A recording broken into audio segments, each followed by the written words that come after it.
జరిగింది సార్, 25,000 పోయింది అన్నాడు.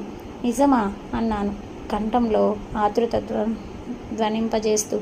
రిపోర్ట్ ఇచ్చావా? ఇచ్చాను సార్. ప్రబంధ్ ఇక్కడే ఉన్నాడు. తన దగ్గర కూడా ఒక స్టేట్మెంట్ తీసుకుంటాను అని ఫోన్ పెట్టేశాను. విషయం అంతా విన్న ప్రబంధ్ మొహం వాడిపోయింది. నేను సెలవులో వస్తున్నప్పుడు తాళాలు మేనేజర్కి ఇచ్చాను, అప్పుడు సరిగ్గానే ఉంది అన్నాడు. రాత్రి జరిగిన దొంగతనానికి నువ్వేం చేస్తావు? జరిగినట్టు ఉత్తరం రాసివు, ఇన్స్పెక్టర్ వస్తే ఇస్తాను. పెళ్లి హడావిల్లో ఉన్నా నీకు ఈ గొడవలన్నీ దేనికి అని అతని దగ్గర స్టేట్మెంట్ తీసుకున్నాను. ప్రబంధ్ మొహంలో కల తప్పింది. నువ్వేం వరి అవ్వకు, 25,000 మనకో లెక్కల్లోది కాదు అని అతన్ని సాగనంపాను. అతడు వెళ్ళిపోయాక తిరిగి వరంగల్కి